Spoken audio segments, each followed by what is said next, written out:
This was the top secret before the disintegration of the Soviet Union.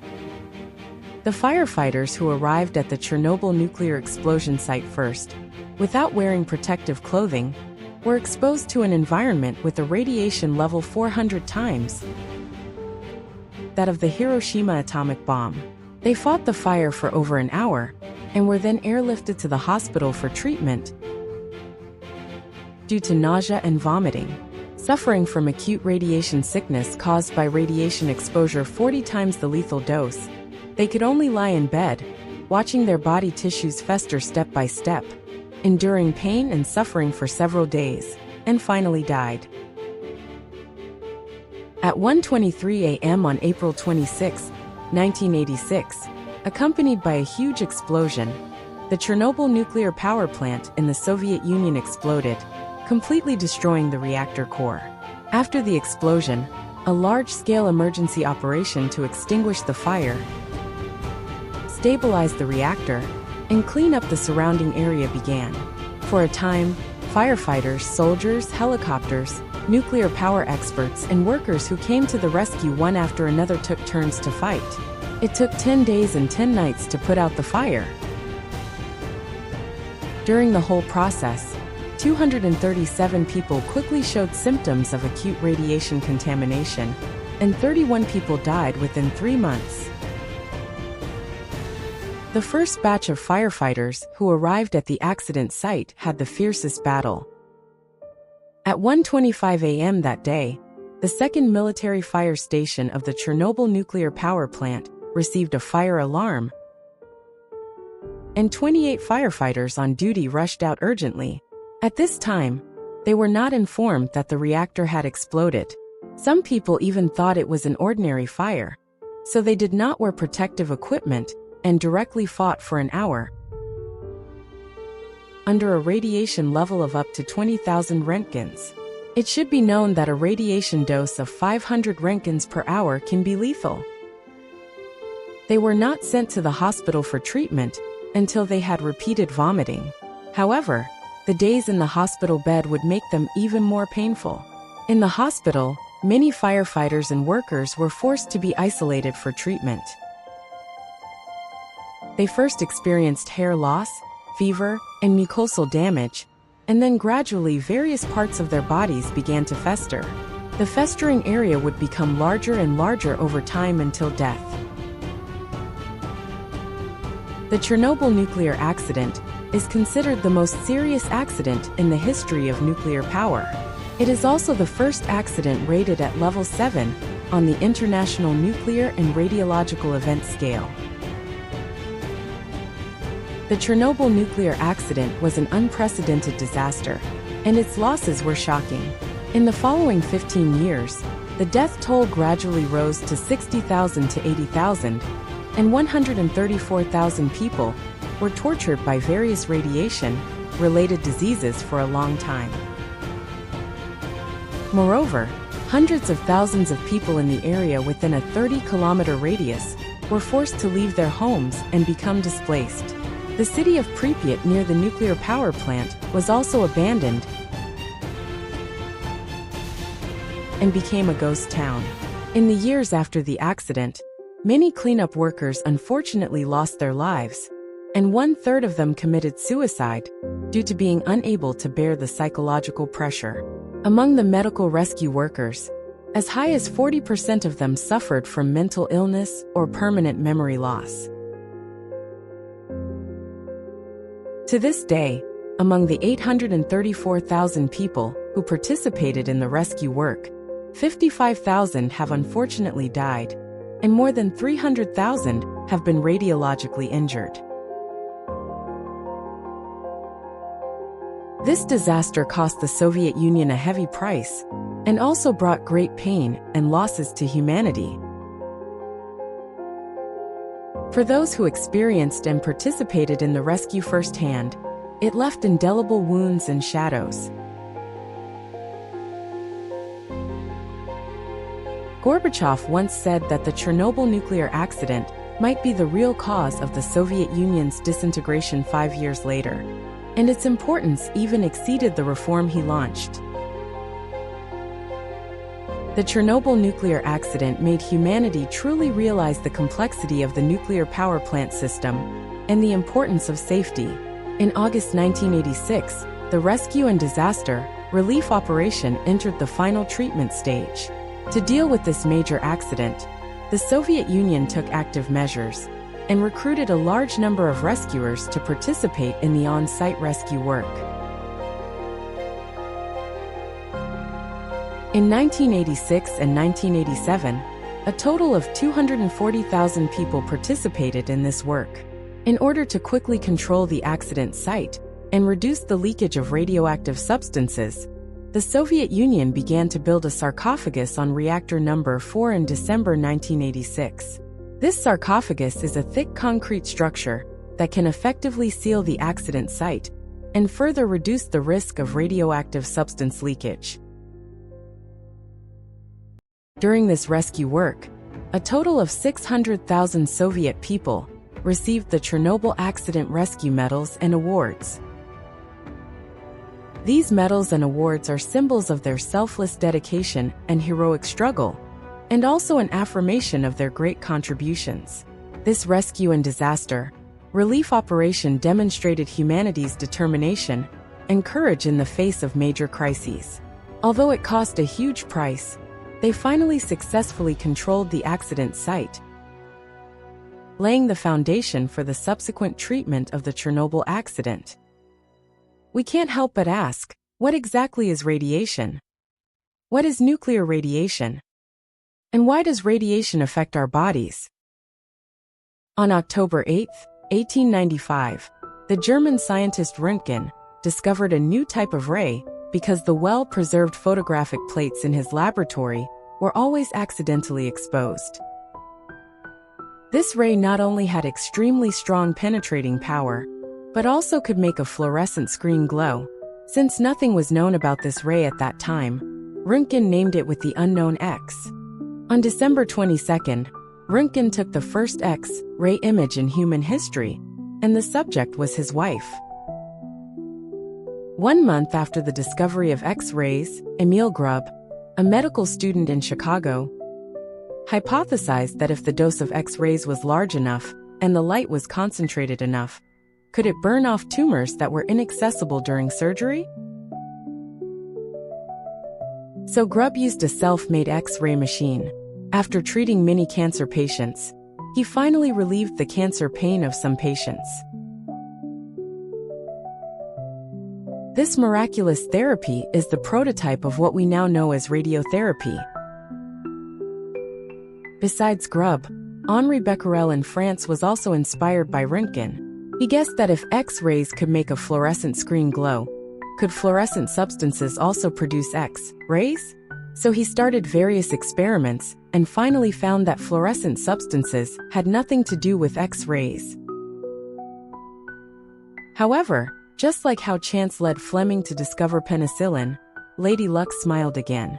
During the experiments, Becquerel found that the photographic film wrapped in black paper became exposed when placed together with a certain uranium containing fluorescent substance. This meant that this uranium salt might be emitting some unknown radiation. Through further experiments, Becquerel finally confirmed the existence of natural radioactivity. Similarly, the Curies, who were deeply inspired, successively discovered 2 new radioactive elements in 1898. Marie Curie named one element polonium, after her motherland, Poland, and the other radium, using the Latin word for radiation. The 3 of them shared the Nobel Prize in Physics in 1903. However, at that time, they did not know that the radiation they discovered was completely different from the one Röntgen found. When we hear the word radiation, it's hard not to associate it with harm to the body. But counterintuitively, not all radiation is harmful. In a broad sense, radiation refers to the spread of energy in the form of waves or particles. When you speak, you emit sound radiation. When you sunbathe, you receive solar radiation. Even your body emits thermal radiation, which is why thermal imaging night vision devices can detect you at night. The X-ray discovered by Röntgen belongs to electromagnetic radiation, which transfers energy in the form of electromagnetic waves. Students with some knowledge of physics should know that the higher the frequency of electromagnetic wave oscillation, the greater the energy it carries. From low frequency to high frequency, it mainly includes radio waves, microwaves, infrared rays, visible light, ultraviolet rays, X-rays, and gamma rays. The radiation discovered by Becquerel and the Curies belongs to nuclear radiation. It comes from the atomic nucleus inside the atom. Because some atomic nuclei are extremely unstable, they randomly emit particles and energy, so it is called nuclear radiation. Uranium, 235 in atomic bombs, potassium, 40 in bananas, and plutonium, 210 in cigarettes are all radioactive elements. In daily life, we are exposed to various types of radiation all the time. And generally, it doesn't cause much trouble. But when the energy of radiation is strong enough to make the atoms or molecules of matter release electrons, it's a different story. Because it can damage the underlying DNA of the life structure, and in severe cases, it can induce cancer or cause death. This type of radiation is called ionizing radiation. All nuclear radiation is ionizing radiation.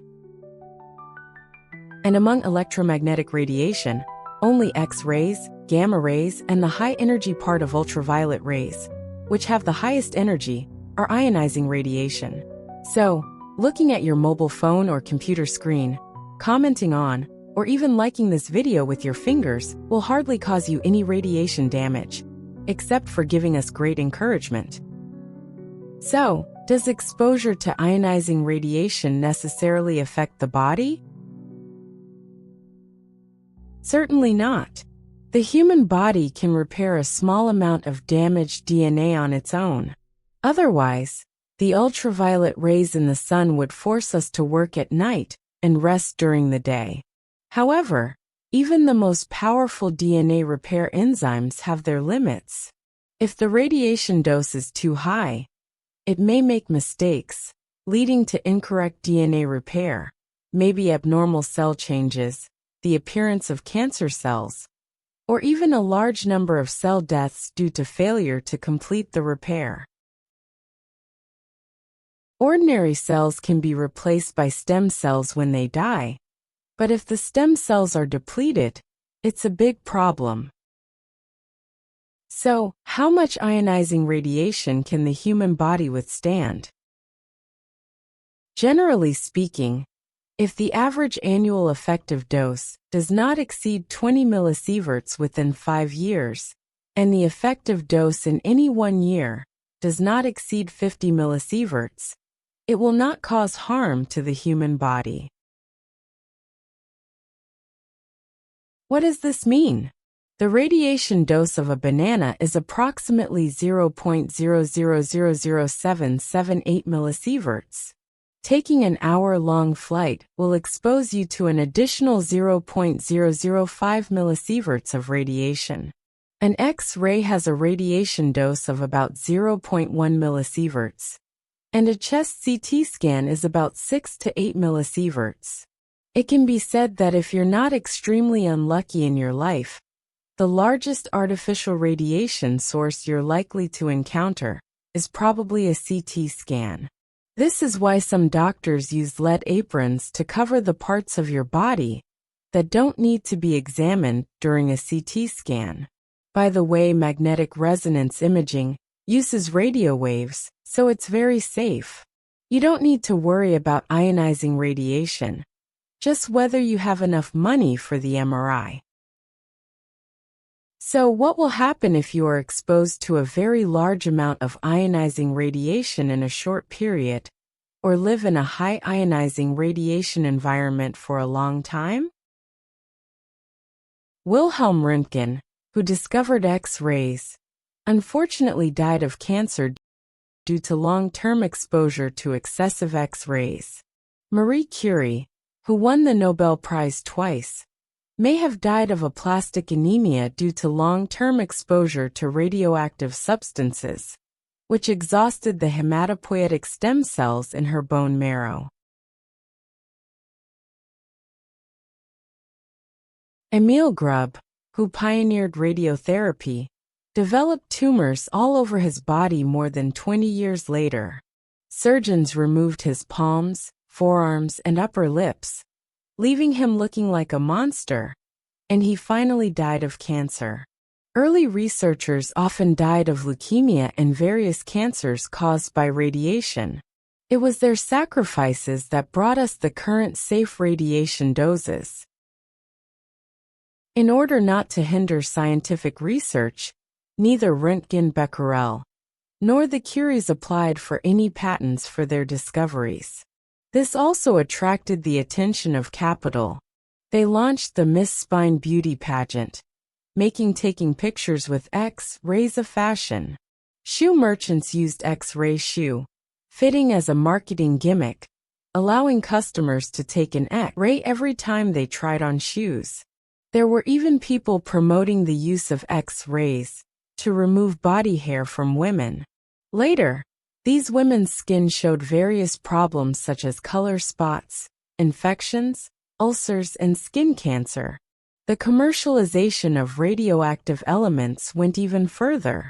Because the natural minerals of uranium look somewhat beautiful, they were used as colorants to make glass or tiles that were brightly colored and glowed slightly in the dark. Many bathrooms and kitchens were paved with such things. The later discovered radium, due to its ability to excite fluorescence, was quickly used to make luminous paint.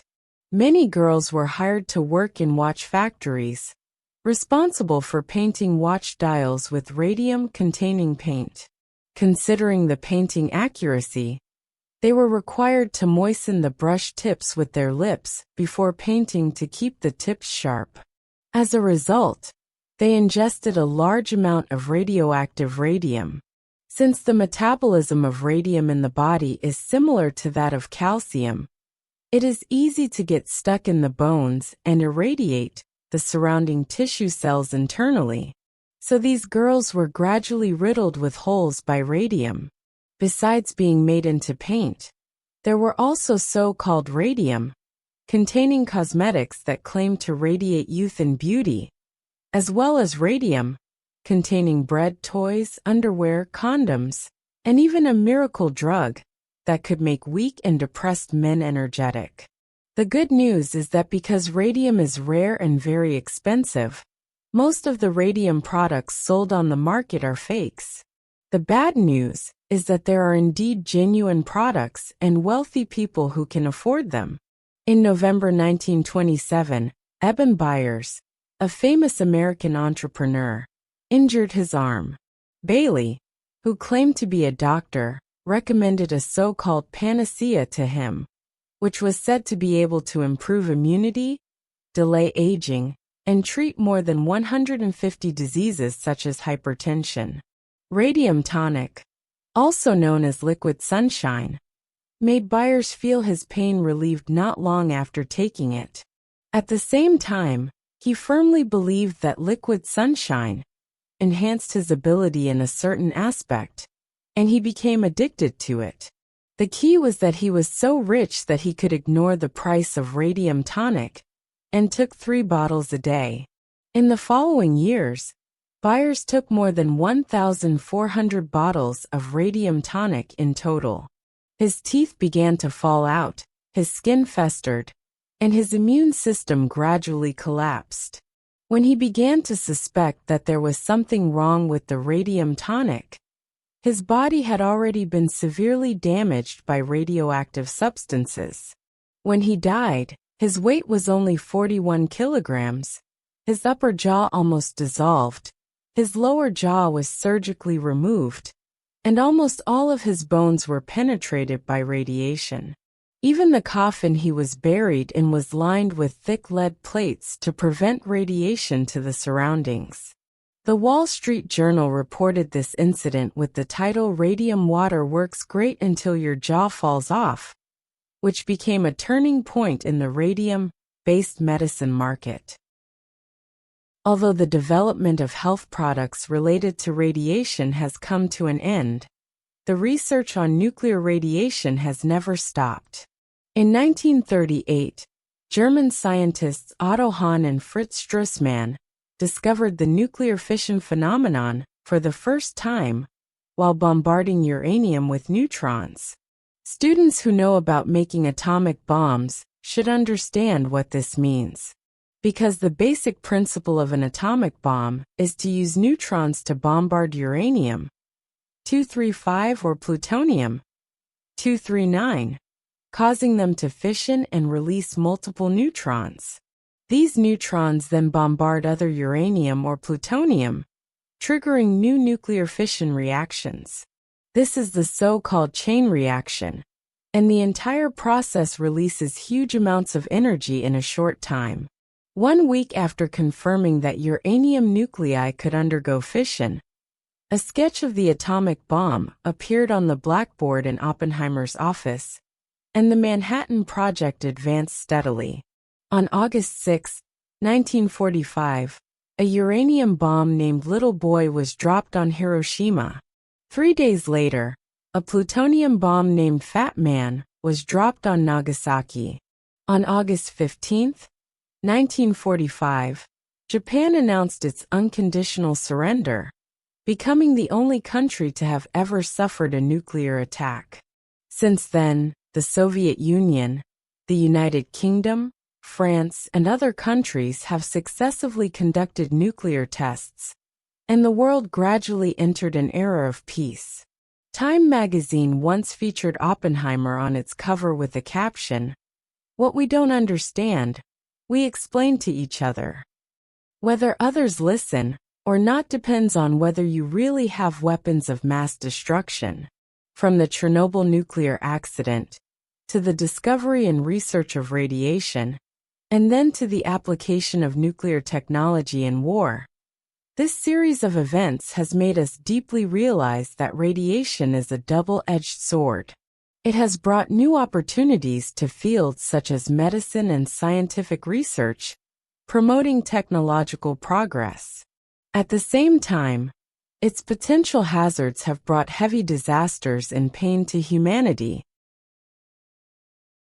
This tells us that when discovering a new thing, we must attach great importance to safety issues, continuously improve the regulatory mechanism, and strengthen scientific research, so that new things can better serve humanity instead of becoming a threat to life and safety. Only in this way can we enjoy the convenience brought by scientific and technological development, while effectively avoiding risks and moving towards a safer and more sustainable future.